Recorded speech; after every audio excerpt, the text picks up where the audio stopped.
Hello and welcome to another episode of Feeding Fatty. This is Roy. This is Terry. And we are a show, we try to bring a lot of different views to the table.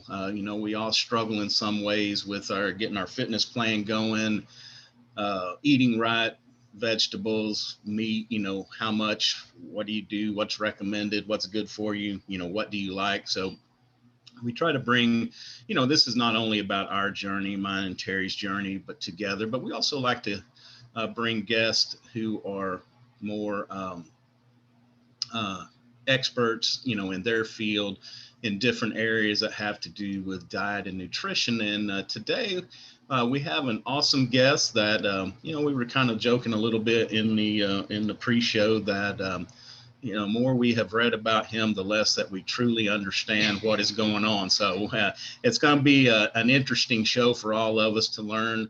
But we are grateful that Mark Merriweather Vorderbruggen, hope I got that Yay. right. Yep. Yeah. He is a PhD. And we're going to, Merriweather is what he goes by in kind of the plant world. So that's where we're going to go with that. And so Merriweather grew up in the wilds of Minnesota, where his parents and grandparents utilized the amazing wild foods and medicinal plants found in local woods, fields, and lakes. The oneness with nature that Dr. Vorderbruggen has known since childhood is a foundation of who he is today. So, Merriweather, thank you so much for taking time out of your day to be with us. Well, thank you for having me. Yeah, so let's just talk a little bit about. Tell us a little bit about growing up, kind of what led you, because I know that you are very outdoorsy, and I've seen you reference yourself as a forager, Right. and so those would be some good jumping off points to kind of talk about those. Sure. So, like you mentioned, growing up in Minnesota, and both my parents were big into outdoors, and every day we were out in the woods behind our house, the fields, the rivers, the lakes, things like that. It was part of their upbringing of us, as giving us a deep connection to nature. And one of the things that played a role in that was eating the different wild foods that we were finding. Yeah, so that played a big role. Both Okay. my parents were high school education, but children of the Great Depression. So one of the things that was very important was the idea of food security, because they grew up in a time, their childhood, where that was an issue. So Right. that was always important to us. Concurrent with that, I knew I was going to be a scientist. I used to drive my elementary school teacher nuts with different questions that they couldn't answer about science. I was starting to read science textbooks at a very young age. And by the time I got to college, it became obvious that what I want to do is study plant chemistry, because when it gets down to it, the chemicals in the plants are fascinating. They've evolved. I tell people, if you can't run, you have to fight. And plants can't run, so they have to fight. So they have to develop all Right. sorts of Yeah. really interesting compounds that turn out have benefit for humans too. And so that Okay. led into kind of a long and twisted path down herbal medicine. But at the same time, my original plan was to go into pharmaceuticals and become, my master's degree was in medicinal chemistry. My PhD was in physical organic chemistry. So not making molecules, but figuring out which molecule you need to accomplish a certain task. Yeah. I got sidetracked with 18 years in the oil industry. But during that Okay. time, I was using my knowledge of natural products to come up with new environmentally friendly, safer ways of accomplishing oil field tasks. I got 14 patents. The first one was Wow. using cinnamon as a corrosion inhibitor, and it just went from there. Huh. Interesting. Um, yeah, but finally, after many, many years, I was able to take that chemistry back into the medicinal side, working for a company as their chemist herbal formulator for dietary supplements, using ancient plants for modern issues. But there's a whole nother side to the world too. Okay. Wow. Yeah, that is a long and interesting road Oh my gosh. through the oil patch back to plants. Yep. Yeah. Well, always with plants, just, Yeah. but yeah. Yeah.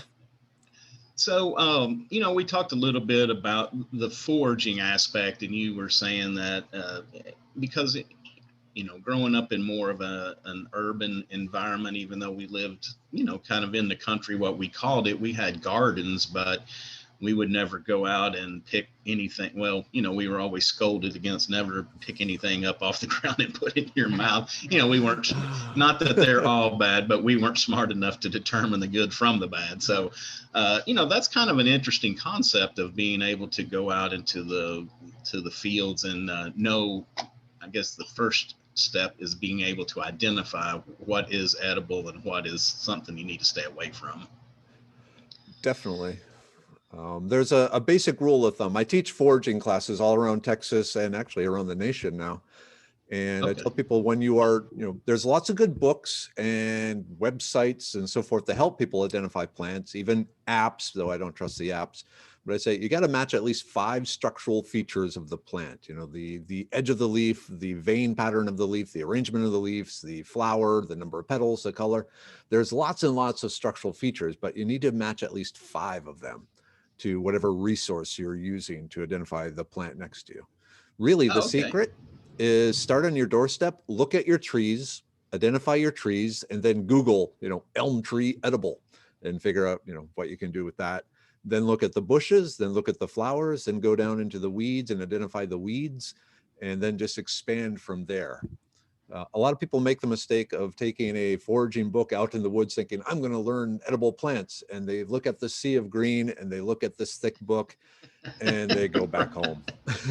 Right. So, Exactly. it's easier if you identify the plant and then look up its edible and medicinal uses. Okay. Yeah, that's what I was going to say is where do you start, or ask, where do you start? It's like, it's just so overwhelming because there's so much. Yep. Yeah. And I guess, like you said, the overwhelmingness of when you walk out, that even though there are differences to the trained eye, I'm sure that, to the untrained eye, it's like a lot of stuff, they all look the same. So that is so I just block it out. Yeah. Right. I get so many pictures of a vine wrapped around a tree that people think is one plant, and it's like, no, they're 2 distinct plants here, and it's. So what are the benefits? Are there, I know that in the Western world, we have lost a lot of that medicinal use of plants, that there's a lot that's good out there. But for a minute, talk about the nutritional. Are there a lot of nutritional values that are good for us in plants that we may find growing out in the wild? Oh, definitely. That's another thing that makes me laugh at gardeners. Nothing personal gardeners, but you guys work way too hard. It's funny to see a lot of the weeds they are pulling up and throwing out are often more nutritious than the plants that they're growing. One of the aspects of the domestication of plants was to alter it in a way that makes it more convenient for the humans to harvest, or store, to a point. But in a lot of those changes, basically the plant said, okay, if you take care of me, I will make it easier for you to eat me. But in that process, they did lose some of the nutritional value. Whereas the wild plants, they are constantly fighting, they can't run. So they still have a lot of their initial vitamins, minerals. Dandelions are always a great example, the most hated weed, and it should be the most loved weed on the planet because the leaves are loaded with the vitamins and minerals, even a little protein. The flowers have medicinal properties. The roots can go down 12 feet and they have amazing medicinal uses. Yeah. And when a dandelion dies, you have now worked, organic matter 12 feet down into the soil. So one of the things that makes them so nutritious is they have, this deep, long reservoir of minerals that they can bring up back into their leaves. That's why they show up in damaged areas, because when it rains, a lot of water soluble minerals get percolated down deep into the soil. So the top layer of the soil becomes dead. Nothing can grow in there. The dandelions can, they send the roots down deep and remineralize. And then other plants go, oh, this soil is good. And they come in and they crowd out the dandelions, and the dandelions just sulk away. So, Interesting. Huh. So that is one thing that you have seen. I mean, you're currently in the Houston area. You grew up in Minnesota. I mean, that's about as far, you grew up about as far north as you can go. And now you're living about as far south as you can go in the US. And then, it's the terrain is different. The climate certainly different.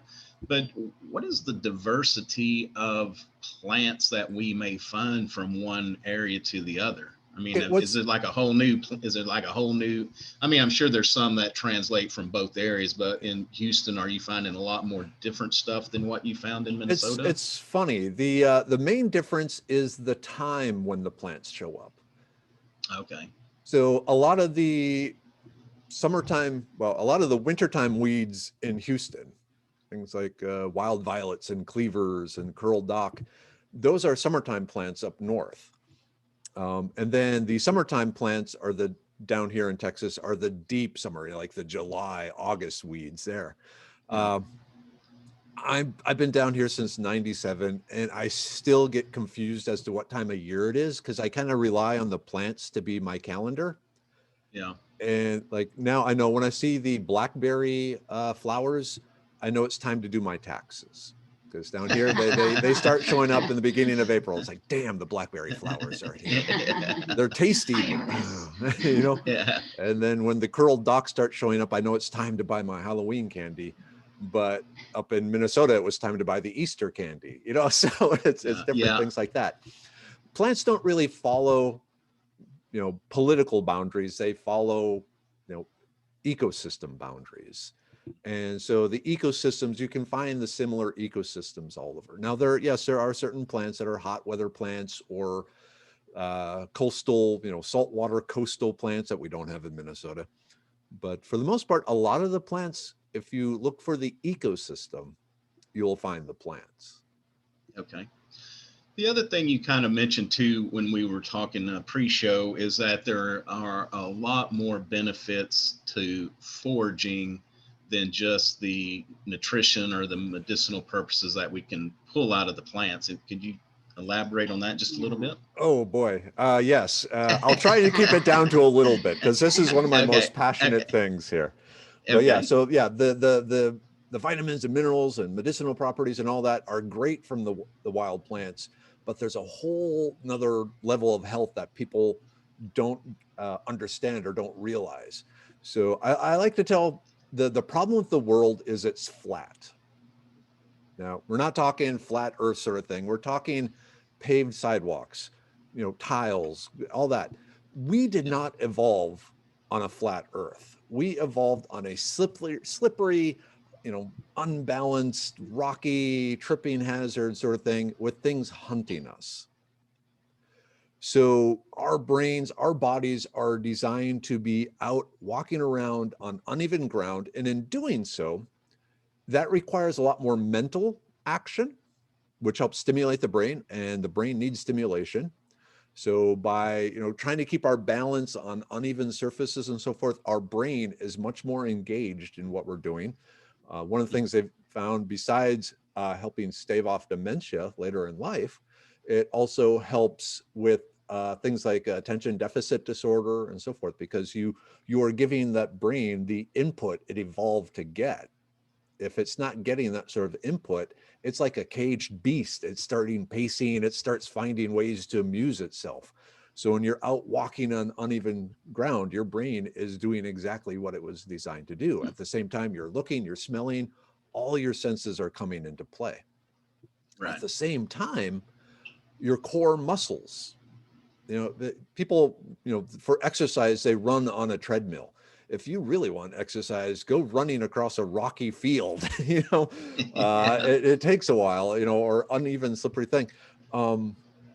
Because again, as you are trying to maintain your balance in a really topsy-turvy, slippery thing, your core muscles are getting a much stronger workout. You're getting a more full body workout. That's like right now they have all these platforms where you stand on and they vibrate and so forth. And they say it's, you know, to activate all the muscles. Well, you know, go for a walk in the wild. You're going to get that. If you are crossing a fallen tree over a stream, you are using a lot of muscles you aren't using pushing a shopping cart down, you know, HEB corridor. And especially if you're carrying stuff, and you know, in Texas, obviously you're going to have a lot of water that you're carrying with you because it's hot out. So it's like a much more full body workout. You're bending, you're stretching, you're digging, you're climbing. Occasionally you're running like hell. You know, foraging It's a full body workout. It's not just picking things off a shelf in a grocery store. So that physical action and that mental action have amazingly good benefits for the body. Yeah. Yeah, and those are good points. The actually, I just posted an article on another website that we run that was talking about if you walk for certain periods of, I mean, like a longer period of time, if you walk consistently over about 6 years, I think they said it dramatically reduces our chances of Alzheimer's. So, that's good to know. The other thing that I was thinking as you were talking about that is, I go exercise for the exercise benefit that I get, my muscles and all of that. But the other thing that's interesting is when you're out either exercising or foraging, you're not eating. So for, people that are trying to help their weight, there's kind of like it's a double benefit. You're getting the exercise, but you're not sitting in front of a TV, eating as well. So. Well, I will say if you're foraging, you're probably munching as you go, but it's going to be very low calorie stuff. It's easy to get vitamins and minerals and all that stuff. Calories is the hard part. Okay. So, yeah. Yeah. And me and Terry were talking yesterday, we talked briefly about this, about, can you, would it be hard for working people, with a decent sized piece of land order, to grow enough food or to forage enough to actually survive? And that was one thing. The point that you did bring up was that, we could get all the nutrients and everything we need, but the actual caloric intake would be very, very difficult to achieve. Yeah, you would probably, the best caloric intake from an evolutionary point of view is animal fat. Okay. And which doesn't store well. So you would have to have some sort of fatty animals growing there. Corn and so forth has some benefit, but really, you can do it if you are willing to do, 100% buy-in. On the other hand, if I may, getting 10% of your diet from the wild, pretty reasonable, even in city folk. There's, if I can go sideways for a second, a number of people say, hey, I live in the city. Everything has got to be contaminated. I can't eat any of the weeds. Well, actually, they've done some really interesting studies looking at the potential contamination in urban plants, mainly up in Minneapolis, St. Paul, and in Boston and a few other cities. And they found them to be, clean. They don't have any of the pesticides, heavy metals, anything like that there. There'd be absolutely no reason a person couldn't eat them. Usually the main reasons are laws against it. Like here in the state of Texas, it's actually illegal to take a piece of plant material from a property without the property owner's permission. And these go back to the sheep and cattle wars of the 1800s. But city parks and things like that, it's verboten to take plants from there. And part of that is if everyone starts doing that. In states where they don't have laws against it, they're finding, especially in like the last 5 years, the parks and places are getting stripped of plants because people are, harvesting over. There's a thing called the tragedy of the commons. It's an economic theory that if there is an open space that's open to everyone with the resource on it, whoever grabs that resource first is the one that benefits economically. And so there's always someone who is going to try and do that to better themselves rather than leave it for everyone. So everyone, right. So we've talked a lot about the nutritional side of this, but what about the medicinal side? I know, back in the more ancient days, they used a lot of plants, for our medicine instead of, I guess, again, this is out of my league, but chemical compounds that, that people figure that go together to solve this. So have we lost a lot of the goodness of the medicinal? Yeah. And there's a couple of different reasons to that. So let's first talk, plants, they are loaded up with all sorts of compounds, all sorts of molecules that have proven biological effects in the human body. Up until about 1864, it was plants were our medicine. Now, along with plants, hygiene plays a huge role in things. So it's one of the things to keep in mind, the increase in the ability to keep things clean and to sterilize wounds, and the understanding that you have to, keep things clean played a big role in human health. But plants were a big deal. And, going back tens of thousands of years, really, they say the first scientists were probably the herbalists of the tribe, where they were, someone was sick, they, throw something, some plant at it, and hey, the person got better. You might be familiar with Yule Gibbons. He was the wild food, yes. from the 60s and 70s. Yep. There's many ways to eat a Yep. pine tree. Yeah, He right. wrote a Yeah, yeah. he wrote a book called Stalking the Healthful Herb. And his theory was that a large part of the medicinal benefit of wild plants was actually due to their increased nutritional value, getting more vitamin C, getting more vitamin A, that sort of thing. And so he did a lot of studies looking at the nutritional value of wild edible plants. Well, that ended up coloring the scientists' approach to medicinal plants. They thought, yeah, it's just vitamins, minerals. It's there's no real true medicinal value to it. But in the 80s, they started going, well, let's just take a look at it, because there's a lot of traditional use and there seems to be something going on. And since then, they really did find, yeah, there are molecules that do this and that, increase in nitric oxide, which lowers blood pressure, increases neural growth and neural connections in the brain, all sorts of things, speeds up the processing of the liver, stimulates the immune system. There are compounds that do that in the plants. And so that's kind of reawoken the whole looking at traditional medicine, saying, yeah, there's something there. I mentioned the date 1864. That was when the first chemist came up with a synthetic medicine, chloral hydrate, which was used as a sedative, as a, kind of like an ether sort of thing for people undergoing operations or surgeries, that sort of thing. That was kind of at the time of enlightenment, when scientists said, hey, you know what? We have this power now.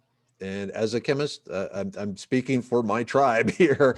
We have this power. We can make better. One of the issues with nature is, with the wild plants, the amount of the compound varies some from plant to plant and ecosystem and all that. So there was some hit or miss. The plants had power, but it was hard to get an absolute reproducible thing. So scientists said, hey, if we make the molecule, then we know exactly how much is in there and we can fine tune it and all that sort of thing.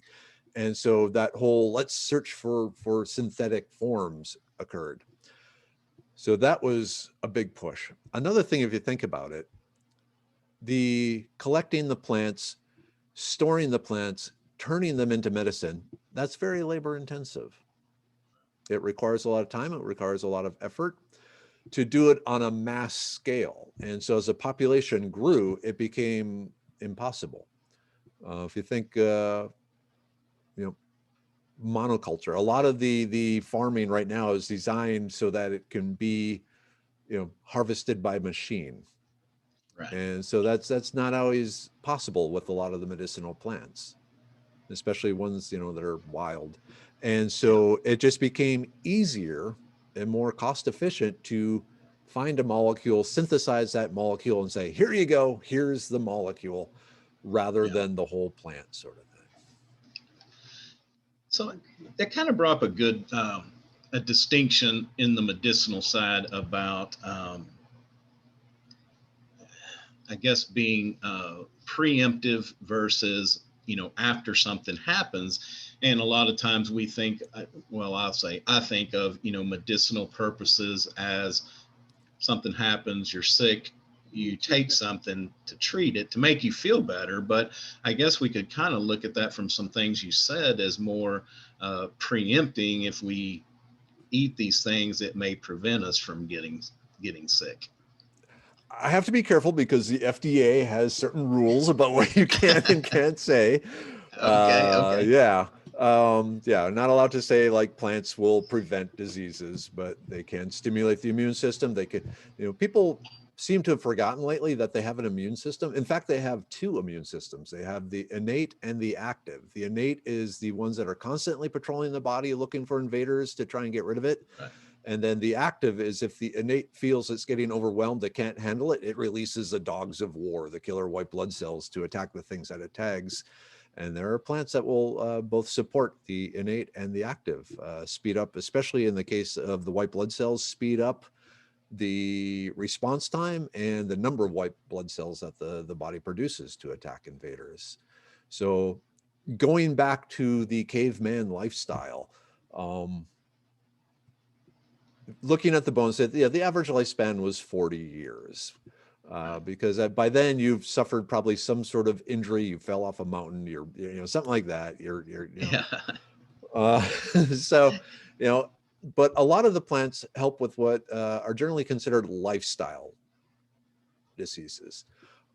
We spent a lot more time as cavemen than we did in the modern world, and our body is still designed to deal with the caveman threats and the caveman issues. Is there something out there going to eat me? Oh, heck, calories. Let's take all the calories we can because we may not find them tomorrow. And so that's how we're programmed to respond to threats and also foods. I mean, they've shown that there are sensors in our stomach. When you get sugar, it sends a signal to the brain that says, hey, this stuff, eat more of it because you don't know when you're going to get it again. Well, yeah, we're going to get it again in an hour. But the caveman, Right. it's like, this is a miracle. I must have an extra. went I must off have a a rabbit couple trail. extra But sensors yeah, of those so there. by And what sugar we have. incorporating the plants of our ancestors, that does help,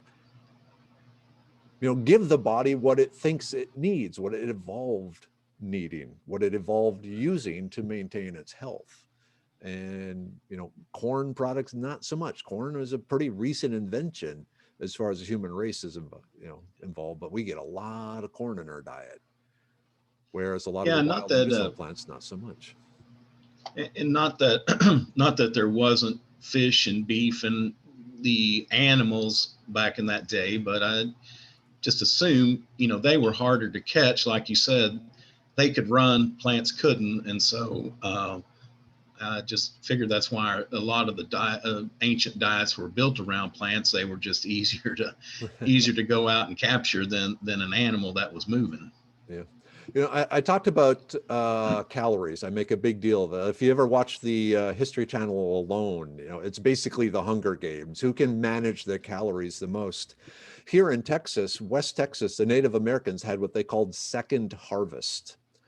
So they would eat, say, a prickly pear cactus fruit loaded with seeds. The next day, they would go through their feces, find the undigested seeds, and consume them again, because they were trying to squeeze every calorie they could out of the environment. Wow.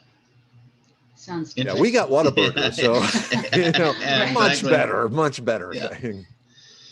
Well, the other thing, a little bit maybe off topic, but I think our bodies are still on that, maybe not as much caveman as just the agrarian society, that we were for so long. We wake up at, when the sun comes up, we're out working, moving all day, and then, we go to bed.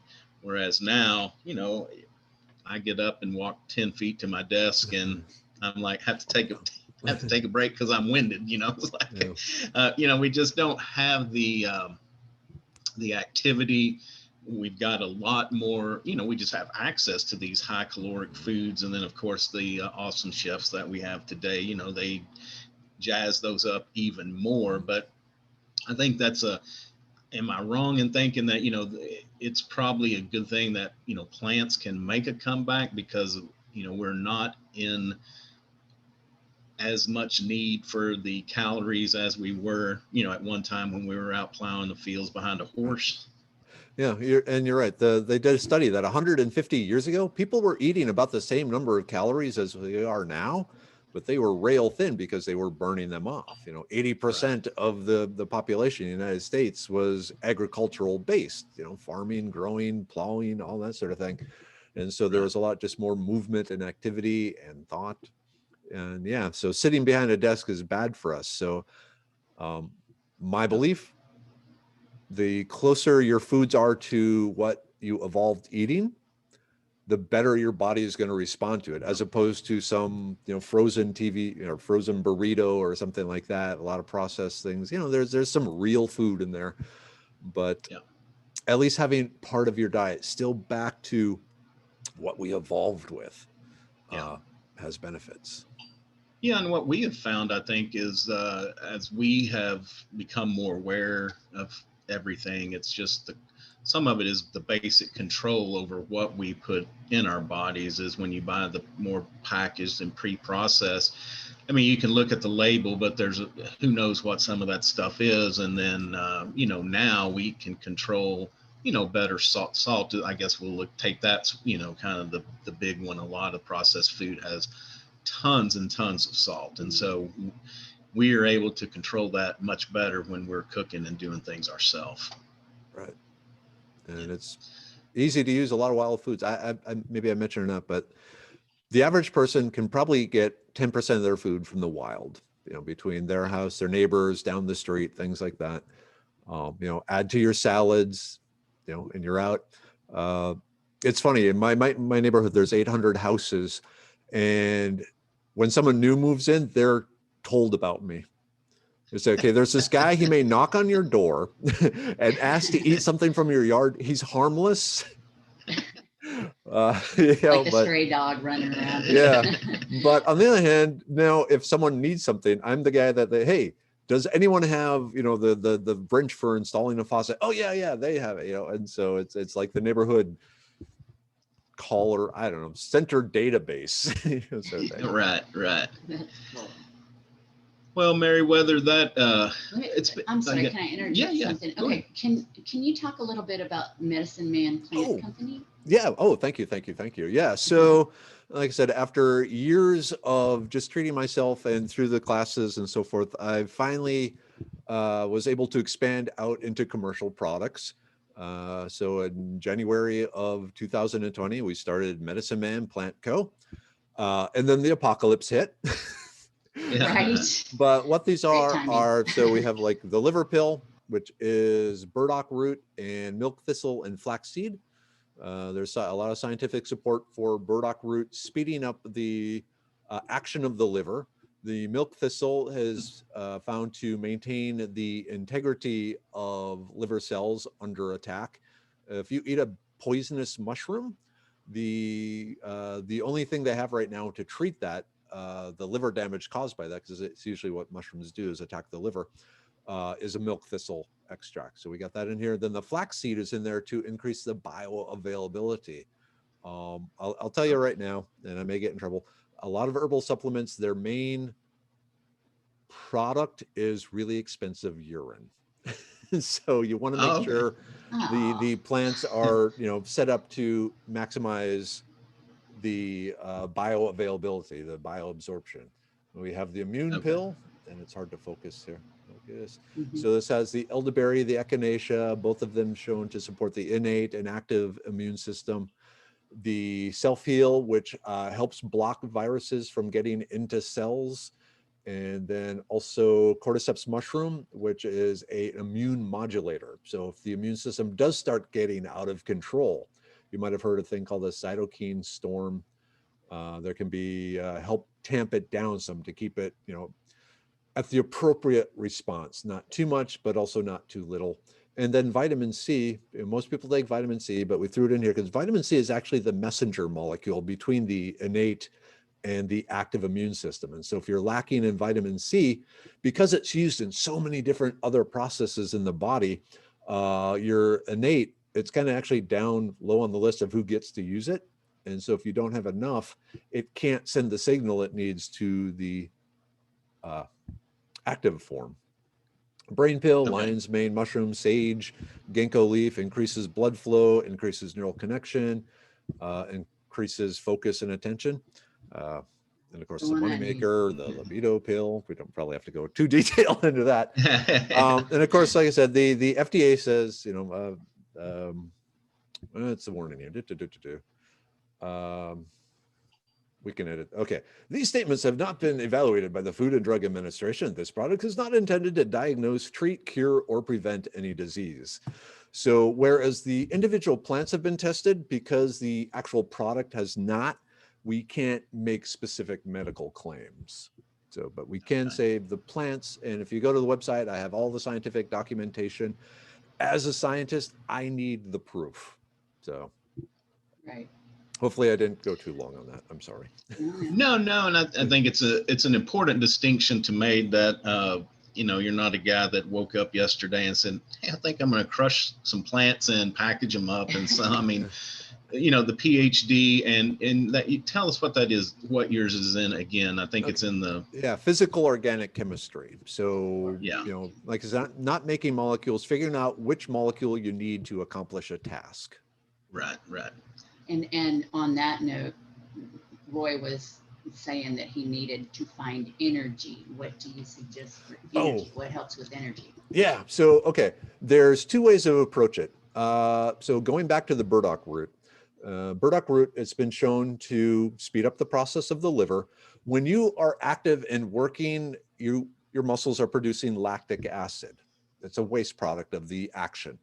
And so the lactic acid is removed from the blood by the liver. There's an equilibrium that sets up though. The muscles can only get rid of the lactic acid at a certain rate, because at a point the blood kind of becomes saturated with it. So the more quickly you can get rid of it by the liver, the longer your muscles can, you know, eject the lactic acid. So there's a lot of data that shows the burdock root helps with overall physical endurance and strength, because it helps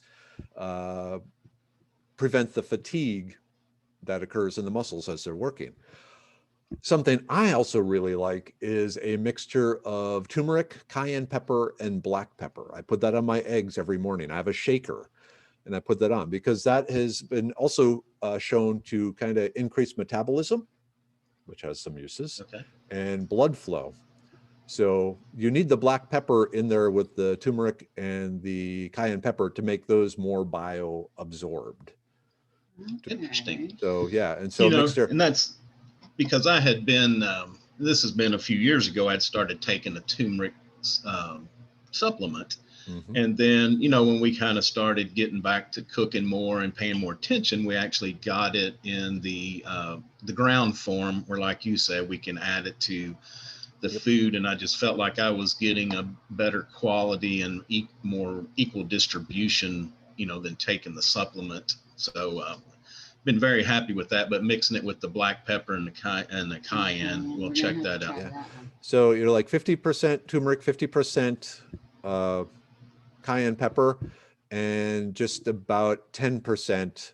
So I guess you could say 45%, and 5%, 10% of the black pepper. You only need a little bit of black pepper mixed in with it. So it tastes really good. Perfect. All right. Yeah, I wrote that down. Ooh, can I give one other caveman tip? Certainly. Okay, so going back to the brain, one of the things that the human race evolved doing was throwing things at stuff. And it's been showing that that helps the brain a lot. I still do that. It still do, well, no comment. But they're showing juggling. Learning to juggle is great, both exercise and for your brain. So something to do. You spend 15 minutes a day juggling. So okay. It's exercise for your brain and your body. And then eventually you get on like a ball and do it there. Yeah, you get the full body workout. Don't do it in the kitchen though. When you're first learning, someplace less breakable. Oh, experience there, huh? I can't believe I'm even going to say this, but the other day at lunch, I turned the TV on and the Beverly Hillbillies was on, and they were all excited. They were going to a parade where they had a possum juggler. So I guess when you get really good at it, you can try juggling possums. I guess. There we go. Yeah. All right, Merriweather. Anything else, Terry, before we wrap up? No, I think that's it. I mean, I'm so glad that you shared about the Medicineman Plant Company. Well, just all of the information that you gave us. Lots of food for thought. Yeah. Mind, body, and soul. Right. That's right. Well, tell everybody how they can reach out and get a hold of you and get in touch with the Medicineman Plant Company as well. Sure. So the website is medicinemanplantco.com. And then on Facebook, of course, Facebook, Medicineman medicinemanplantco.com. I also have the website Foraging Texas, www.foragingtexas.com. It has over 225 plants with all sorts of pictures and information and maps, both of Texas and of all of North America, because it's become, nationwide sort of thing. So you can look up on there. I'm in the process of revamping it because it was started before smartphones. But my goal for the first quarter of 2021 is to make it a lot more smartphone friendly. But you can find me there. And if you send an email to Medicineman Plant Co, I'm the guy that answers it. So. Okay. Yeah, before we get too far away from that, why don't you tell us what are the foraging classes? How often do you do them? And I'm sure you can find out more information on the website, but just tell us a little bit more about what's involved in those. Okay, so most of them will be a 4-hour excursion across some piece of property. They're usually hosted by historic sites or state parks or other organizations, museums. The list of upcoming class can be found on the Foraging Texas. It's mainly in mainly in Texas, but then I go up to Minnesota, at least once a year. And I'm also talking to some people out in Georgia, things like that, Louisiana. So we're expanding. But yeah, it's so 4 you hours actually take walking people out into the field and and then help identify. Yeah, because a lot of people, there's a fear factor. They look at a plant and they're like 80%, somewhat convinced it really looks, but and so I take the hand and say, okay, here's we look at all the structures, look at your research. This is the plant. Go ahead and eat it. And I encourage people. Really, it's best if you have like 2 or 3 people along, so one can be taking notes and one can be videoing it all, because you want to go back and look at a lot of this stuff. But yeah, it's 4 hours wandering around talking about the plants, what you can see, what you can eat, what you shouldn't eat. Right. Things like that.